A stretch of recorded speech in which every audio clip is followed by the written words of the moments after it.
He was a billionaire, and the last place he expected to find a wedding date was on the street. She was homeless, sitting outside his company. He took her to his ex-fiancé's wedding to prove he had moved on. But the moment the groom saw her, he froze, because she wasn't supposed to be alive. And what she revealed next destroyed every lie he had built his life on. If you're new to this channel, please don't forget to subscribe and tell me where you're watching in the comment. Raymond Kingsley had mastered many things in life. Hostile takeovers, cold negotiations, walking away without looking back. But the letter in his hand refused to be mastered. It lay on his desk like a quiet accusation, cream-colored paper, elegant cursive handwriting he would recognize anywhere, even after 2 years of silence. Raymond, I hope this finds you well. I'm getting married. He didn't read past that line at first. Instead, he leaned back in his chair, eyes fixed on the ceiling of his top-floor office, the city of glass and steel stretching endlessly beneath him. The same city he had built his empire in. The same city where he had lost her. He laughed, a short, humorless sound. Married, he muttered. Of course. Raymond Kingsley, Ray to those brave enough to call him that, was 35, a self-made billionaire who had turned inherited privilege into ruthless success. The press loved him. Investors feared him. Women admired him. Yet here he was, fingers trembling over a letter from the one woman who had walked away untouched. He folded the letter once, then twice, then tossed it into the fire pit by the window. The paper caught fire, curled, blackened, and then, ridiculously, refused to fully burn. Ray swore under his breath. Still haunting me, huh? A knock sounded. Without waiting, the door opened and Ben Carter walked in, chewing gum like the world owed him money. You've been staring at the same wall for 10 minutes, Ben said. Either you've achieved enlightenment, or something's wrong. Ray didn't answer. Ben's eyes drifted to the half-burnt paper in the fire pit. He walked over, fished it out with a poker, and read the surviving line. Oh, he whistled. This explains the face. Ray stood abruptly. Get out. Ben grinned. She invited you to her wedding, didn't she? Silence. That was confirmation enough. You're not going, Ray said firmly, more to himself than to Ben. Wrong, Ben replied. You are going. Ray turned sharply. Why would I torture myself like that? Because, Ben said, hopping onto the desk, nothing cures an old wound like seeing that it no longer bleeds. Ray scoffed. I don't need closure. Ben raised an eyebrow. You've been burning paper like a rejected poet. You need closure. Ray walked to the window, fists clenched. The memories came uninvited. Laughter, late nights, promises that felt eternal. I won't go alone, Ray said finally. Ben smiled wider. Good, because you shouldn't. Ray turned slowly. What are you suggesting? You take a date, Ben said casually. A woman so stunning, so unexpected, that everyone, including her, wonders if you ever loved her at all. Ray shook his head. I don't do fake relationships. You're a billionaire, Ben replied. You do whatever you want. Ray didn't answer. An hour later, Ray stood outside the towering glass building that housed Kingsley Global Holdings, his mind still restless. That was when he saw her. She sat on the pavement just across the street, back against a concrete pillar, knees drawn to her chest. Her clothes were worn, faded at the edges, but clean, too clean. Her hair was loosely tied, strands framing a face that didn't belong to the streets. She was reading. Ray frowned. Not a signboard. Not a donation plea. Just a book. Hardcover. He slowed his steps. People passed her without a glance, coins clinking occasionally into the small cup beside her. She didn't look up, didn't beg, didn't smile. She was absorbed, deeply, like someone who still believed the world had meaning. Ray stopped completely. Something about her felt wrong. Not dangerous. Not pitiful. Out of place. She turned a page, murmuring softly, lips moving as though tasting the words. Ray took a step closer. What are you reading? He asked. She looked up slowly. And for the first time that day, Raymond Kingsley forgot how to breathe. Her eyes were dark, not dull, not empty, but sharp. Intelligent. Watchful. Eyes that had seen too much and decided to survive anyway. Marcus Aurelius, she replied calmly. Meditations. Ray blinked. You read philosophy? She studied him for a brief second, as though weighing whether he deserved an answer. I read, she said simply. Period. Ray chuckled despite himself. That's unexpected. So, is a billionaire talking to a homeless woman? She replied, closing the book. That stopped him cold. You know who I am? She shrugged. Your face is everywhere. Hard not to. Ray hesitated, then said the words that would change everything. I need someone to attend a wedding with me. Her brow arched slightly. A date. A contract, he corrected. I'll pay. Who said I need your money? She said continue with her reading then. She stared at him, unreadable. Ray was surprised by how she talked. Nobody has talked to him like that before, and it stirred something inside him. Why me, she added. Ray searched for an answer and found none that made sense. I don't know, he admitted. She looked away, fingers tightening around the book. You don't look like someone who makes random decisions, she said quietly. Neither do you, Ray thought. What's your name? He asked. She paused. Just a second too long. Anna. Ray nodded. I'm Ray. I know, she said. A breeze swept between them, carrying the weight of something unspoken. Think about it, Ray said, pulling out a card and placing it gently beside her cup. One night. No strings. She didn't reach for it. Not yet. As Ray walked away, he felt it, that strange pull in his chest. The sense that he had just crossed paths with a story far bigger than his own. Behind him, Anna watched his retreating figure. Her fingers trembled slightly as she picked up the card. And for the first time in 6 months, the past stirred. Ray didn't expect her to call. That was the first thing that unsettled him. By midnight, he had convinced himself the encounter outside his company had been a momentary lapse in judgment.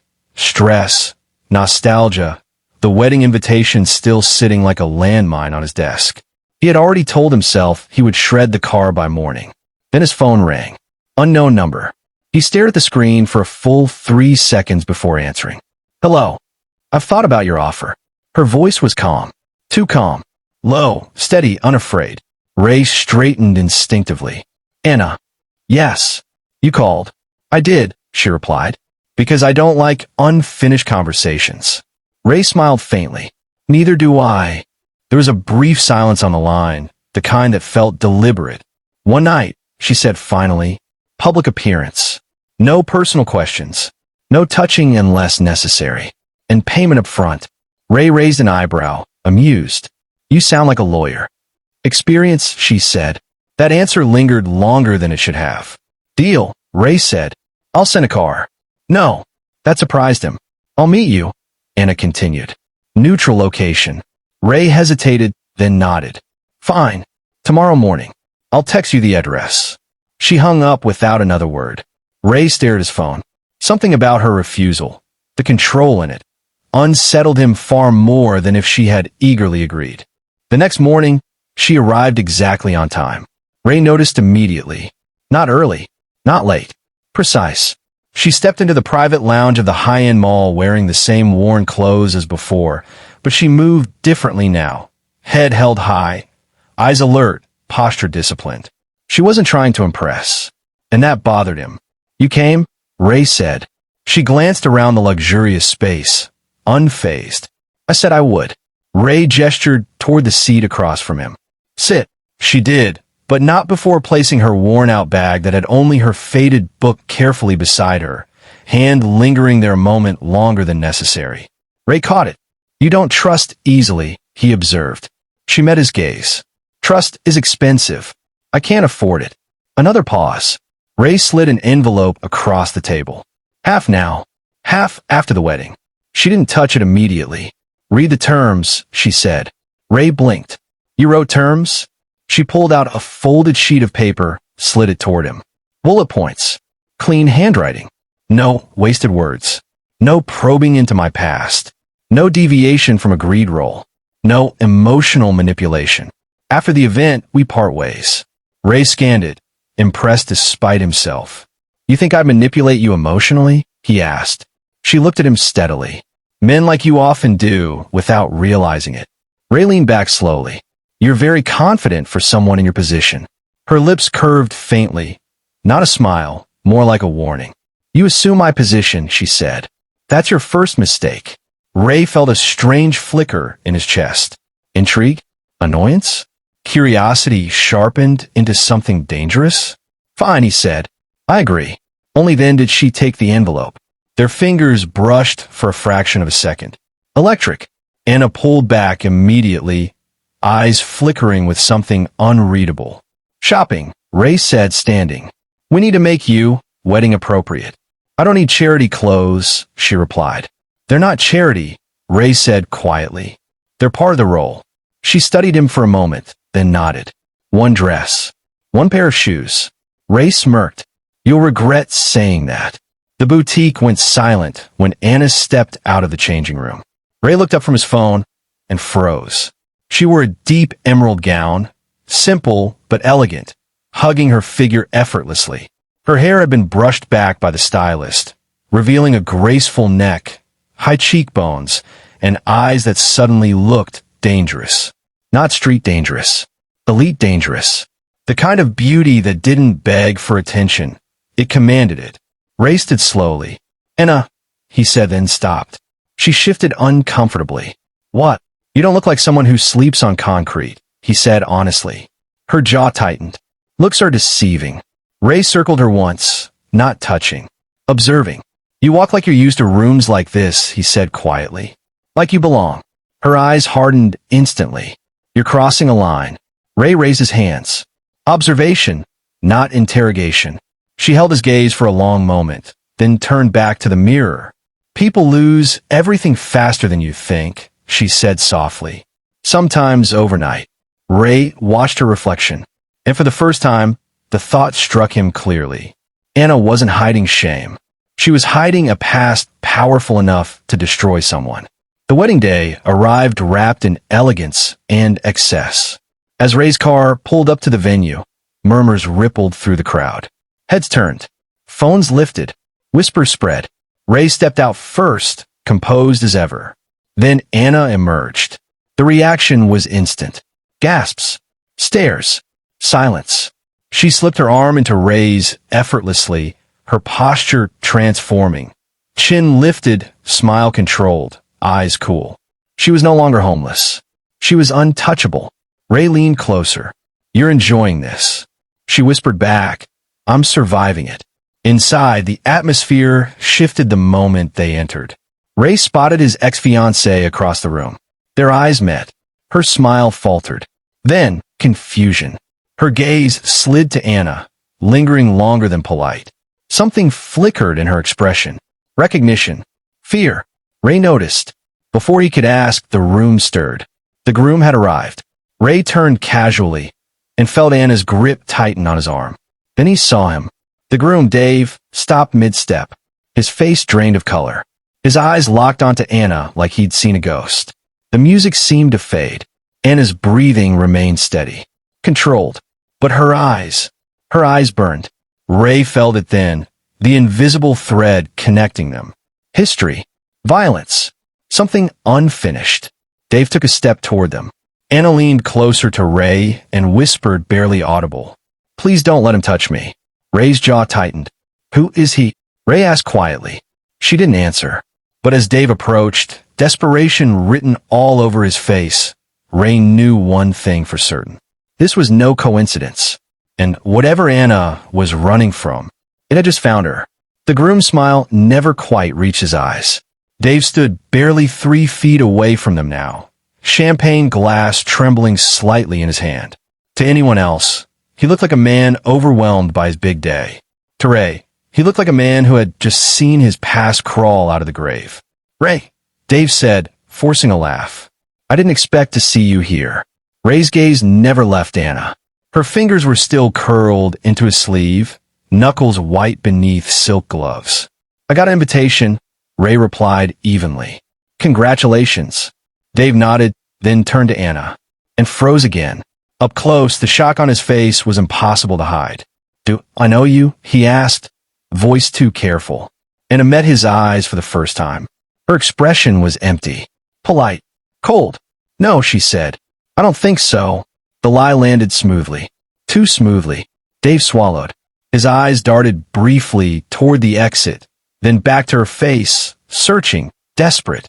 I'm sure we've met, he insisted softly. You look familiar.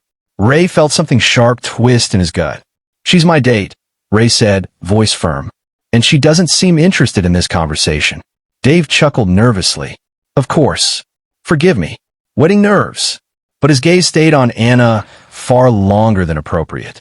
Ray felt it then, the shift. Danger. Dave leaned closer, lowering his voice. Anna, can we talk? Just for a minute. Ray stiffened. Anna's grip tightened. She didn't look at Ray when she spoke. No, she said simply. Dave's smile cracked. I think you owe me. Ray stepped forward instantly.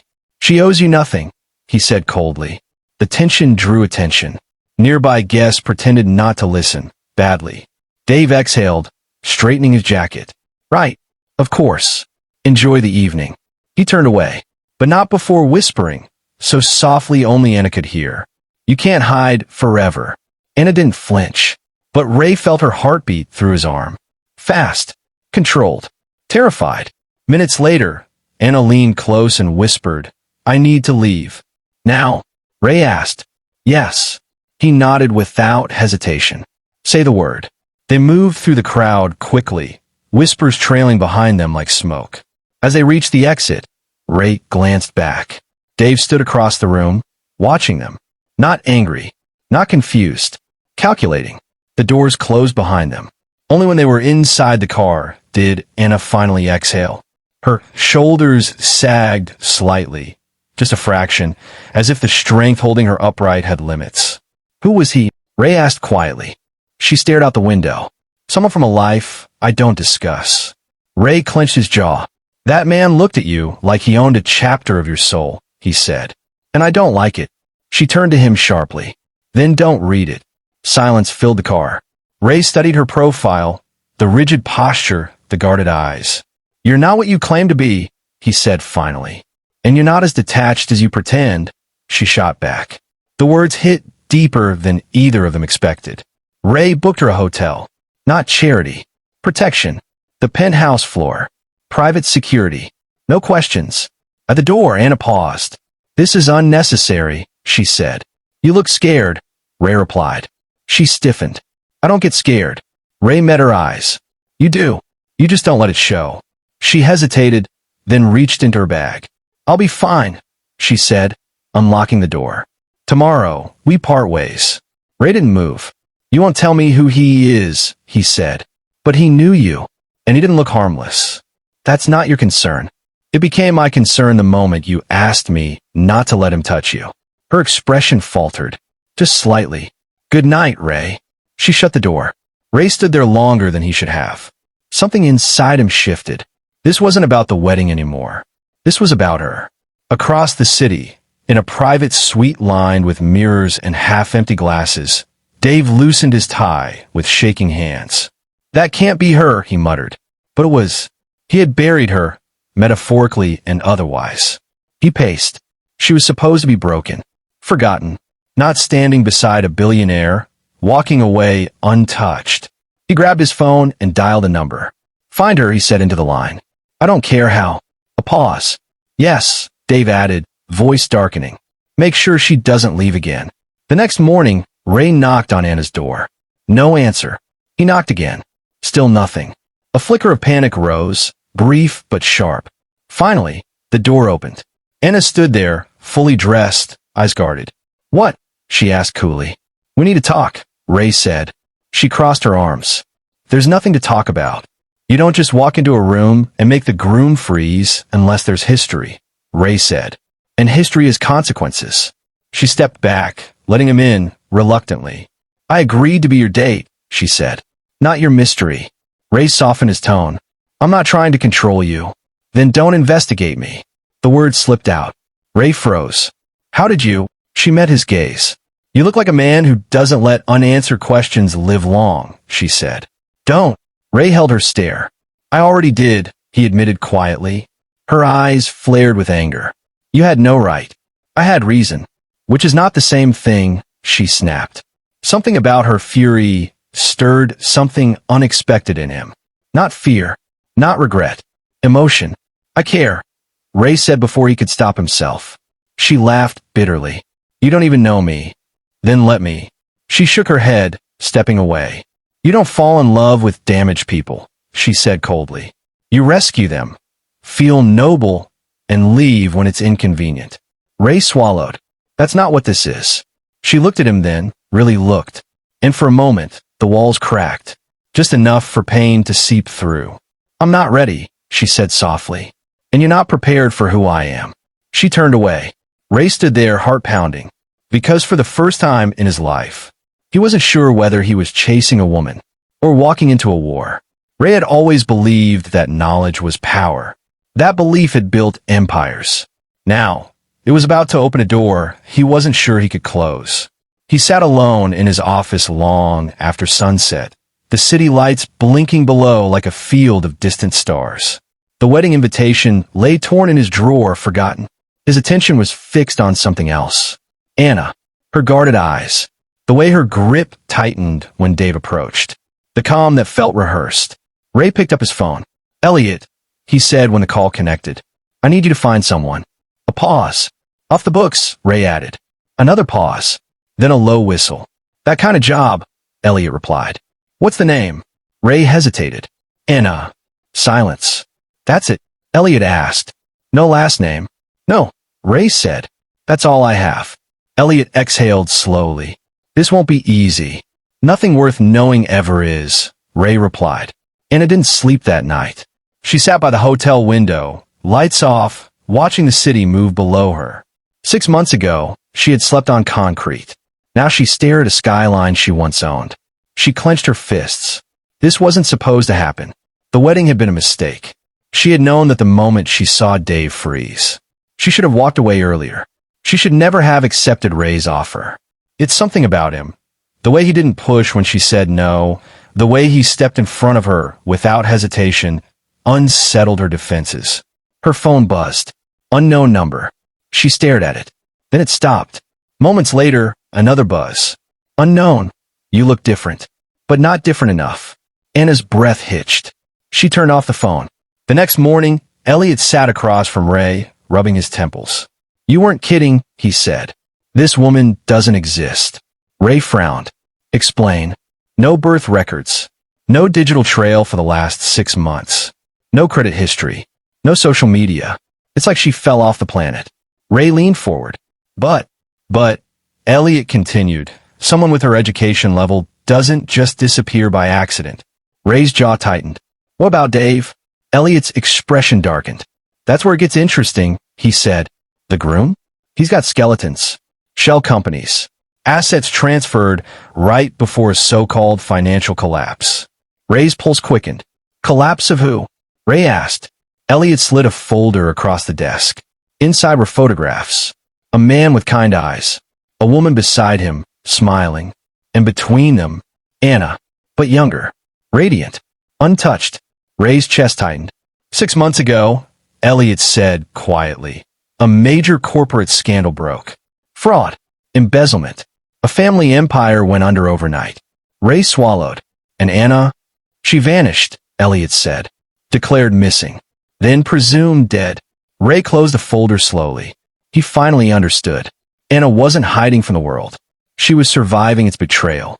Across town, Dave sat in a dark room with 2 men whose faces told no stories.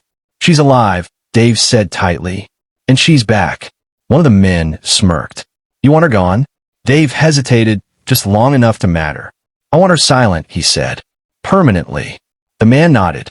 Price doubles for personal history. Dave didn't blink. Done. Ray confronted Anna that evening.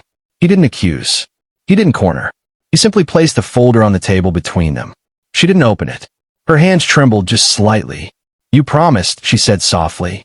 You promised you wouldn't dig. I promised I wouldn't interfere, Ray replied. I never promised I wouldn't care. Her laugh was brittle. Care is a luxury I can't afford. Ray opened the folder. She closed her eyes. That man, Ray said carefully, didn't just recognize you. He destroyed you. Her composure finally cracked. Tears didn't fall, anger did. You had no right, she snapped, standing abruptly. You think knowing makes you powerful? It doesn't. It makes you a target. I can protect you. She turned on him sharply. I don't need protection. I need justice. Ray held her gaze. Then let me help you get it. Silence. Long, heavy. She finally spoke, voice low, raw. You took everything, she said. My family. My name. My future. Ray stepped closer. Then we take it back. She looked at him then, really looked.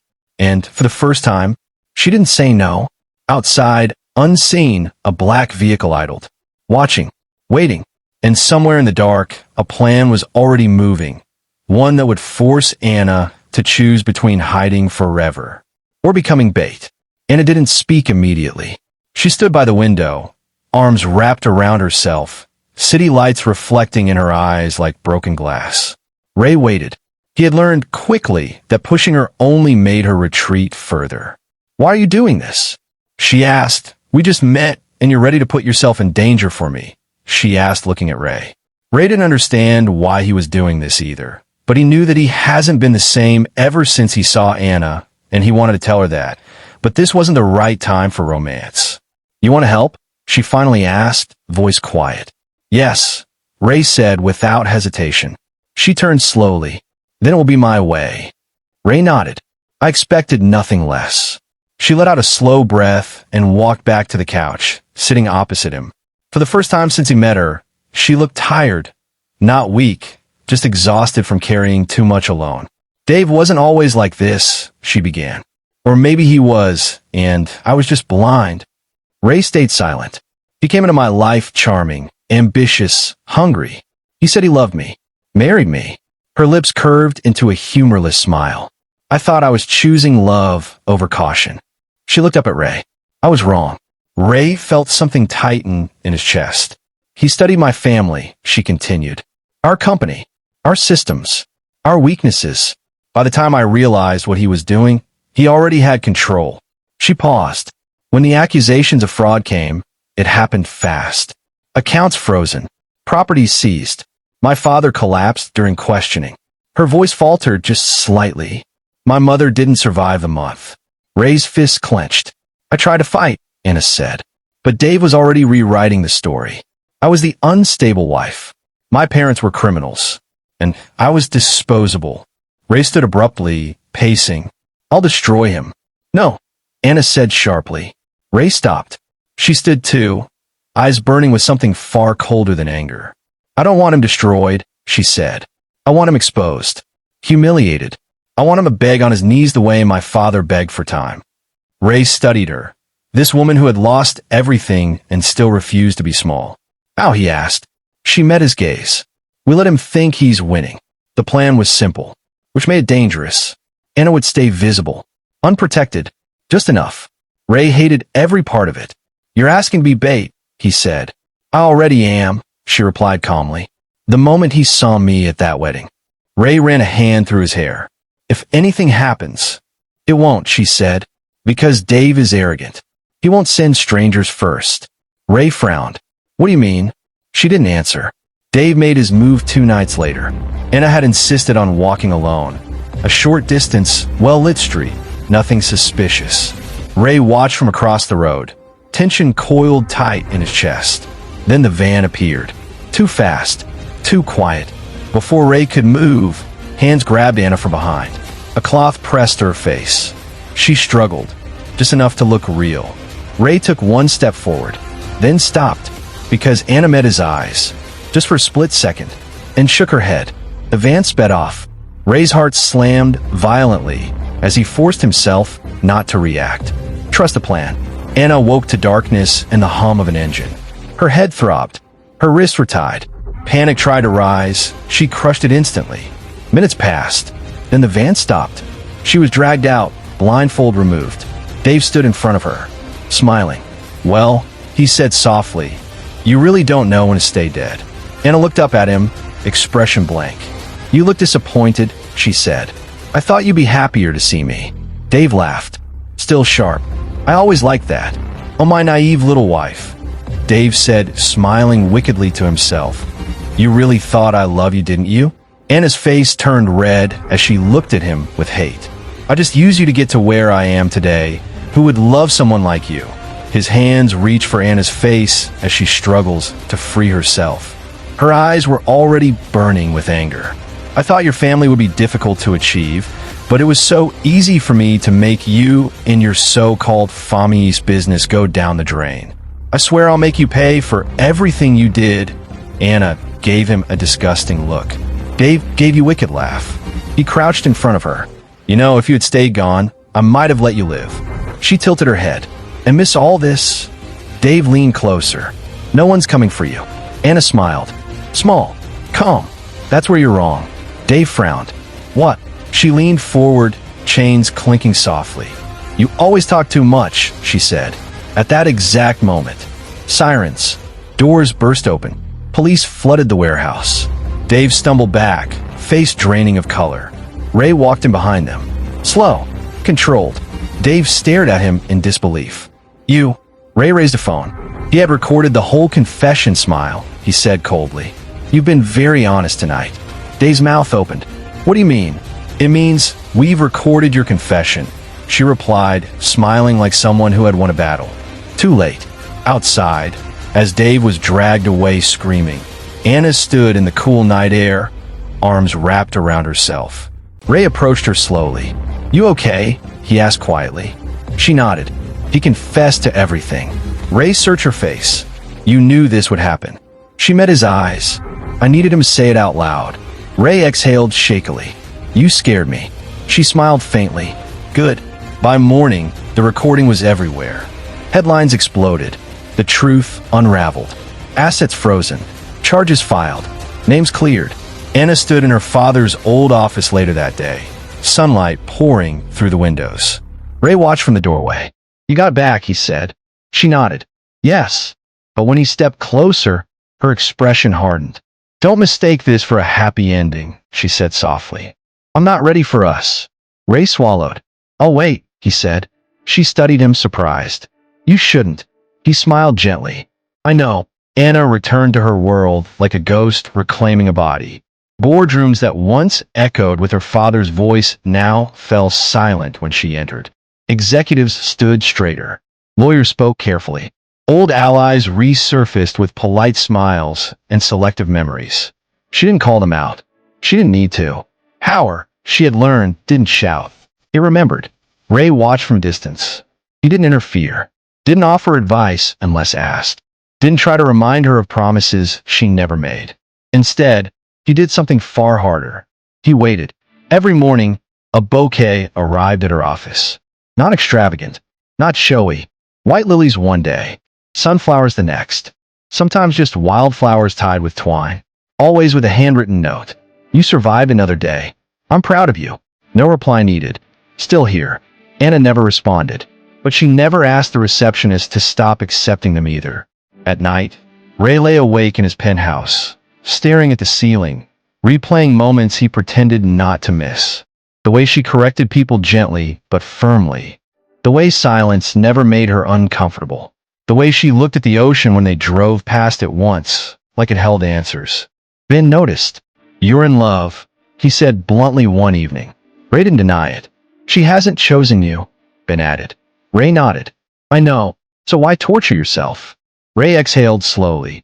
Because she deserves someone who doesn't leave when it's inconvenient. Ben studied him for a long moment. You're different with her. I hope so, Ray replied quietly. She's had enough of men who weren't. Weeks passed. Anna rebuilt with precision. She restored employee jobs quietly, reopened departments slowly, corrected records with surgical accuracy. The press painted her as resilient, brilliant, unbreakable. They were wrong. She was still fractured. Some nights, she sat alone in her office long after everyone had left, staring at the city lights, wondering when survival had become her entire identity. She reached for the day's note again. You don't have to be strong tonight. Her hand trembled. She folded the note carefully and slipped it into her drawer with the others. Then one morning, the flowers didn't come. Anna noticed immediately. She told herself it was nothing. Still, she checked her phone. No missed calls. No messages. By noon, unease crept in. By evening, it turned into fear. She dialed his number. No answer. She tried again. Still nothing. Her chest tightened painfully. Finally, someone picked up. "Hello," she said quickly. "Ray." A pause. "This has been," came the voice on the other end, strained. Ray's been in an accident." The world tilted. "What?" she whispered. "He's at St. Matthew's. He's stable, but unconscious." The phone slipped from her fingers. The hospital smelled like antiseptic and fear. Anna didn't remember the drive. Later, she would try to piece it together. The traffic lights, the turns, the sound of her own breathing. But all of it was gone, swallowed by panic. What she remembered was the shaking. Her hands shook as she pushed through the hospital doors. Her voice shook as she demanded directions. Her entire body shook as she followed the signs, ignoring the curious looks, ignoring everything except the name repeating in her head. Ray, Ray, Ray. When she reached the room, she stopped. Because there he was. Machines surrounded him, blinking softly like watchful sentries. Clear tubes ran from his arms. A faint bruise darkened his temple. His skin was paler than she had ever seen it, as though some part of him had been drained away. For the first time since she met him, Ray looked fragile. The sight hit her all at once. Not slowly, not gently, immediately. Her chest tightened so sharply she had to grip the door frame to stay upright. "No," she whispered, stepping inside. "No, no, no." She crossed the room in slow, unsteady steps, as if afraid the image might disappear if she moved too fast. When she reached his bedside, she hesitated, afraid to touch him, afraid that if she did, it would make everything real. "You idiot," she whispered, tears spilling freely now. "You were supposed to be fine." Her voice broke completely. She reached for his hand. It was warm, and the relief hurt more than the fear. The moment her fingers wrapped around his, something inside her collapsed. Every wall, every defense, every careful distance she had maintained.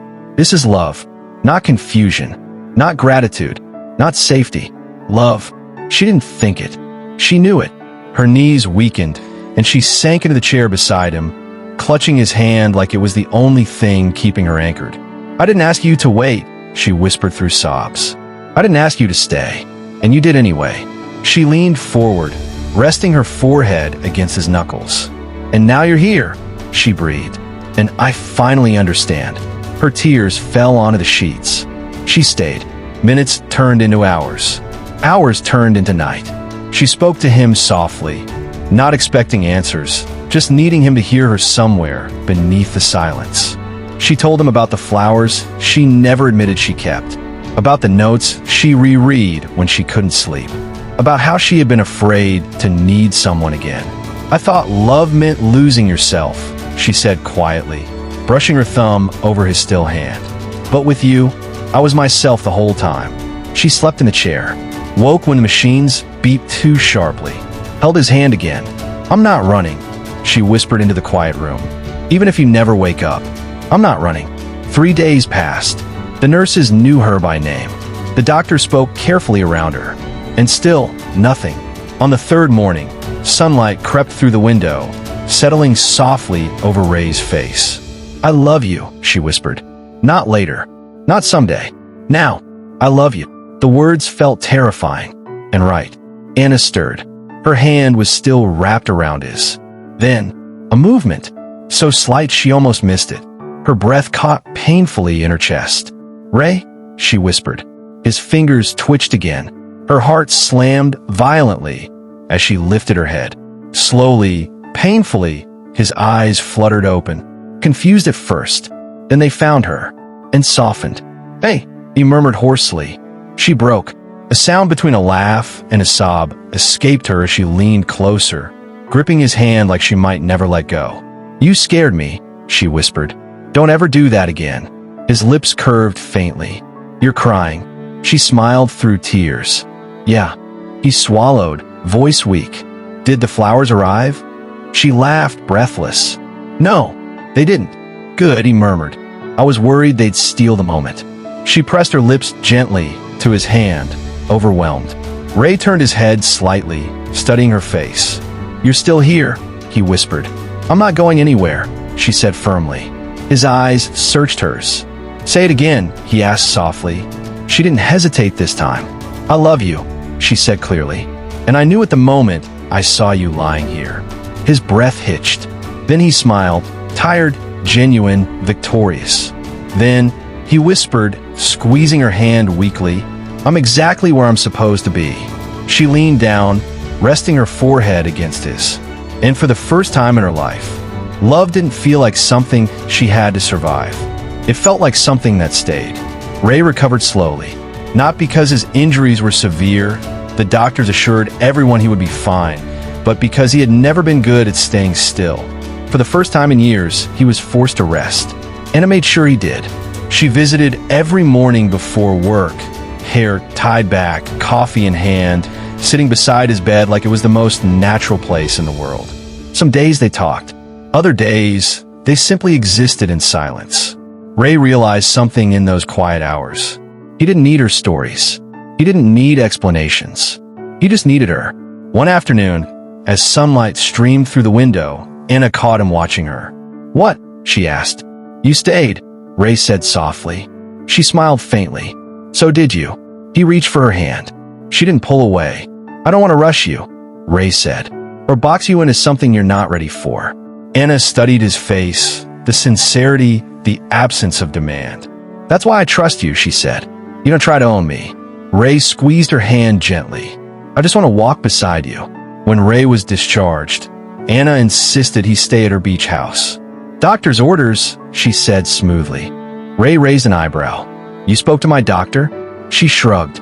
"I persuaded him." The beach house was quiet, waves rolling endlessly, sunlight warm but gentle. Healing lived there. They walked barefoot along the shore, letting the water erase old footprints. One evening, as the sky melted into shades of gold and violet, Anna finally spoke about the parts she had buried deepest. "I thought loving someone meant losing yourself," she said quietly. "That was my mistake with Dave." Ray stopped walking. "That wasn't love," he said firmly. "That was theft." She nodded. "I know that now." She turned to him, eyes searching. "With you, I don't feel owned. I feel seen." Ray smiled. "Good, because I don't want to be your savior." "Then what do you want to be?" He took her hands, sand cool between their toes. "Your partner. When you're strong. When you're tired. When you doubt." Her eyes filled again, but these tears were softer. "I choose you," she said simply. Ray leaned forward, resting his forehead against hers. "So do I." The press eventually found them. Photos, headlines, speculation. But for once, neither of them cared. Ray stood beside Anna publicly, not in front, not behind. Beside, at a charity gala weeks later, someone asked Anna a question she had dreaded. "How did you survive losing everything?" She glanced at Ray before answering. "I remembered who I was before the world told me who I should be." Ray felt pride bloom quietly. One morning, Anna found Ray standing on the beach alone. He was holding something in his pocket, staring at the horizon like a man about to leap. She approached slowly. "You look suspicious," she said. He laughed nervously. "Do I?" "Yes," she said. "Very." He turned to her, suddenly serious. "I know you're still healing," he said, "and I don't want to interrupt that." Her heart skipped. "But," he continued, "I don't want to live another day without telling you how certain I am." He took a breath.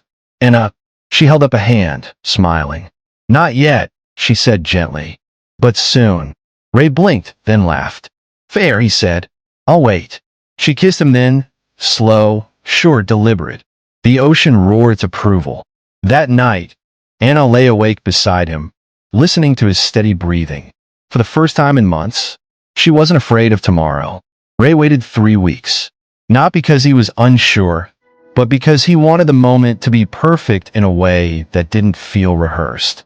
Anna had rebuilt her company's public image with quiet excellence. Contracts were renegotiated, trust restored.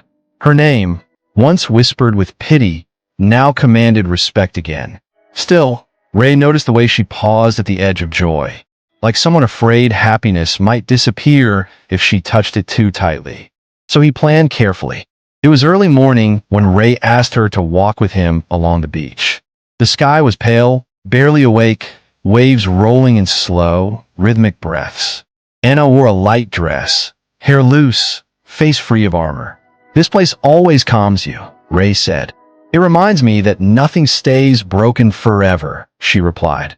They walked in silence until Ray stopped. Anna turned. What is it? He knelt. Just like that. No crowd. No cameras. No orchestra swelling in the background. Just sand, sea, and truth. Her breath caught. Anna, Ray said, voice steady despite the way his heart hammered. I won't promise you a life without pain. You've had enough lies dressed as comfort. Tears welled instantly. I promise you presence, he continued. When it's easy, when it's heavy, when the world tries to remind you of who you were instead of who you are. He opened the small box. A simple ring. Elegant. Timeless. I choose you, he said softly. Every version. Every chapter. Will you choose me too? Anna covered her mouth, tears spilling freely now. Yes, she whispered. Then louder, stronger. Yes. Ray stood, pulling her into his arms as the waves crashed behind them, sealing the moment like a vow. The engagement didn't stay private for long. The news spread quietly at first, then everywhere. Headlines changed tone. From billionaire saves fallen heiress. Two survivors choose each other. Anna corrected them herself. No one saved me, she said in a rare interview. We chose to walk together. Ray watched from the side, heart full. Preparations were small, intentional. No excess, no performance, just meaning. The ocean looked the same, endless, patient, unchanged. Ray stood on the balcony of their beach house at dawn, watching the waves roll in, remembering the day he had knelt in the sand and asked a question that changed his life. Behind him, Anna slept peacefully. That alone still amazed him. Not because she was calm, but because peace had finally found her. A year later, the company's anniversary was celebrated quietly. No fireworks, no grand speeches. Instead, Anna stood before a small audience of employees, old and new, in the same building where her father once dreamed aloud. This company failed once, she said calmly. Not because it lacked money, but because it trusted the wrong hands. She paused. We are rebuilding something better. Not just profit, not just power, but responsibility. Applause followed, not thunderous, but sincere. Ray watched from the side, pride swelling in his chest. She wasn't reclaiming a throne. She was redefining it. Later that evening, Anna and Ray visited a small shelter on the outskirts of the city. It had once been nothing more than a cold building with flickering lights. Now it was warm, alive. Children laughed. Food simmered. Walls held color and stories. A woman approached Anna, eyes shining. I was where you were, she said softly, and now I'm here. Anna hugged her tightly. Ray watched, understanding fully now. This wasn't charity. This was continuity. That night, as rain tapped softly against the windows, Anna sat at her desk writing. Not contracts, not plans. A letter. Ray leaned against the doorframe, reading the last line when she finished. What's it for, he asked. She folded the letter carefully. For someone who hasn't lost everything yet. Ray smiled. Come to bed, he said. You've done enough for one day. She joined him, curling against his chest. Do you ever think about how close we were missing each other? She asked quietly. All the time, Ray replied. And then I remember we didn't. She tilted her head up. If you hadn't seen me that day. Ray kissed her gently. I saw you. She smiled, eyes closing. Years later, a young intern stood outside Kingsley Global Holdings, staring at a bronze plaque near the entrance. It read, "This company stands on the belief that dignity should never be temporary." Inside, Anna walked past the lobby, confident, calm. Ray waited for her at the elevator, smiling like he still couldn't believe his luck. They stepped inside together, hand in hand, not as billionaire and heiress, not as survivor and savior, but as two people who chose love and let it change them. And somewhere in the city, a homeless woman sat reading a book. A security guard approached gently. Miss, he said kindly, there's a shelter down the street. Warm meals, safe beds. She looked up, surprised. Someone paid for it, he added, said no one should sleep unseen. The woman smiled softly, and the world turned just a little kinder than before. The compound was quiet in a way that felt sacred. Not empty, just intentional. Palm fronds were tied carefully to wooden posts. Low stools formed a half-circle where elders sat, their faces calm, watchful. The drums waited nearby, hands hovering just above the skins, ready. Anna stood alone at first. No mother adjusting her wrapper. No aunt whispering instructions. No father clearing his throat. Yet she did not look abandoned. She wore emerald green traditional attire, rich and regal, the fabric wrapping her like armor made of grace. Coral beads rested against her skin. Her hair was braided neatly, gold pins catching the early light. She stood straight, because she had survived worse than silence. An elderly woman stepped forward, the same woman who had once given Anna warm food when she had nowhere to sleep, long before the truth came out. She placed a steady hand on Anna's shoulder.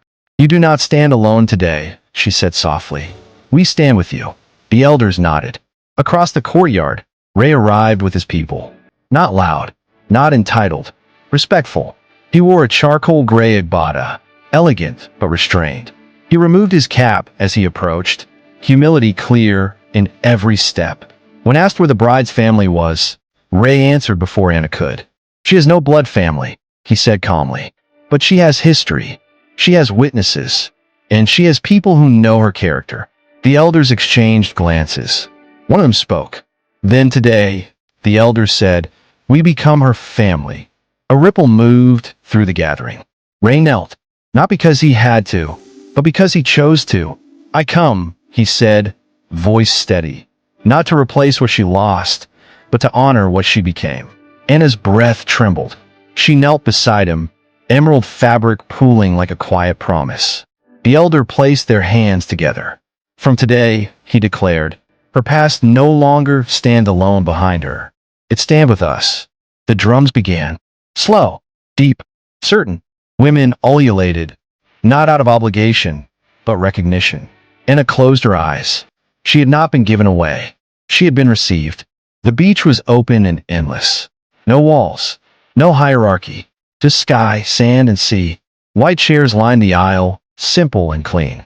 Soft music drifted on the wind. The guests were not divided into his side and her side. They were just people who stayed. Ray stood at the altar, wearing a charcoal gray suit, hands relaxed but heart pounding. Ben stood beside him, openly emotional. "She's going to walk alone," Ben whispered. "I know," Ray replied. "That's how strong she is." The music softened. Anna appeared. No father on her arm. No veil hiding her face. She walked alone. Not because she had no one, but because she needed no escort to prove her worth. Her white gown was simple, elegant, and within it, hidden from all eyes but hers, was a thin emerald green lining. A reminder, she carried herself forward. Ray watched her approach, chest tight, eyes burning. Not with pity, with reverence. When she reached him, he took her hands, not claiming, not leading, just meeting her where she stood. The officiant spoke briefly, then stepped aside. Ray spoke first. "I don't stand here to complete you," he said. "I stand here because you are already whole, and you chose me." Anna smiled through tears. "I once thought love meant losing yourself," she said softly. "But with you, I found a place where I don't have to disappear." They exchanged rings. No excess, no spectacle, just truth. When Ray kissed her, the ocean surged behind them, waves breaking like applause. The crowd rose to their feet, cheering, crying, laughing. Not because a wedding had happened, but because a woman who once had no one now had a home. And it was built on choice, not blood.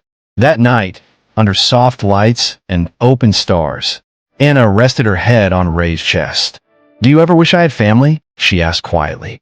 Ray kissed her hair. "You do," he said. "You just found them later." She smiled. And, for the first time in her life, alone no longer meant lonely. Thank you for watching to the end. Drop a heart in the comment if you love this story, and if you enjoy this story, please don't forget to like, subscribe, and turn on notifications so you won't miss amazing stories from us. Bye and see you in the next one.